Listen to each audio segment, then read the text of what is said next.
சிறகடி காசை அடுத்த வர எபிசோடில் பார்த்திங்க அப்படின்னா, முத்துவோட ஃப்ரெண்ட்ஸ்லாம் வந்து குழந்தைங்கள பற்றி பேசினால முத்துக்கும் மீனாவுக்கும் பார்த்திங்க அப்படின்னா, சீக்கிரம் குழந்தை பெற்றுக்கணும் அப்படின்னு சொல்லிட்டு ஆசை வருது. அதுக்காக மாடியில் வந்து ரூம் கட்டாமல் இருக்குது, அதை வந்து சீக்கிரம் கட்டி முடிக்கணும் அப்படின்னு சொல்லிட்டு நினைக்கிறாங்க. அதனால் முத்து பார்த்திங்க அப்படின்னா, வந்த சவாரியெல்லாம் விடக்கூடாது, எல்லா சவாரியும் ஓட்டி எப்படியாவது காசு சம்பாதிக்கணும், கடன் வாங்கி நம்ம வீடு கட்டக்கூடாது அப்படின்னு சொல்லிட்டு நினைக்கிறாங்க. எப்படியாவது உழைச்சி சம்பாரித்து அந்த காசில் தான் வீடு கட்டணும்னு சொல்லிட்டு 2 பேருமே வந்து முடிவு பண்ணியிருக்காங்க. முத்துவோட ஃப்ரெண்ட்ஸ்லாம் நாங்கள் கடன் வாங்கி தரோம், நீ அப்படி வீடு கட்டிடுன்னு சொல்லவும், எதுவுமே வேணாம், கடனுங்கிறதே வேணவே வேணாம், நாங்கள் உழைச்சே நாங்கள் கட்டிக்கிறோம் அப்படின்னு சொல்லிட்டு முத்து வந்து சொல்கிறாங்க.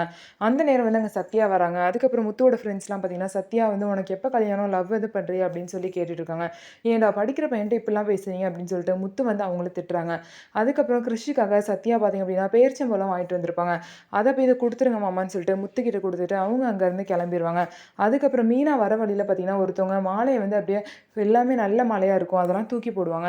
எதுக்குங்க அப்படி நல்ல மாலையெல்லாம் தூக்கி போடுறீங்க அப்படின்னு கேட்கும்போது, எல்லாம் கொஞ்சம் நேரத்துக்கு தாம்மா, கொஞ்சம் நேரம் ஆடம்பரத்துக்கு, அதுக்கப்புறம் எல்லாமே குப்பைக்கு தான் போகும், இதுலலாம் என்னம்மா யூஸ் இருக்குது, எல்லாமே இப்போ பணம் வச்சு கொடுப்பாங்கன்னு பார்த்தா பணத்துக்கு பதிலாக இதை வச்சு கொடுக்குறாங்க, இதனால ஒரு யூஸுமே இல்லை அப்படின்னு சொல்லிட்டு அவர் புலம்புறாரு. ஓ நீயும் பூ தான் விற்கிறியம்மா, உன்கிட்ட போய் சொல்லிட்டு என்ன மன்னிச்சுக்கோமா அப்படின்னு சொல்லிட்டு மீனா கிட்ட சொல்கிறாங்க.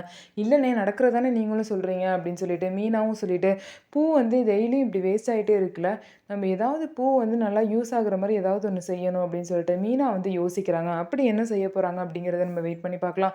நம்ம வீடியோ உங்களுக்கு பிடிச்சிருந்தா நம்ம வீடியோவை லைக் பண்ணிக்கோங்க. மறக்காமல் நம்மளோட சேனலை சப்ஸ்கிரைப் பண்ணிவிட்டு பாருங்கள்.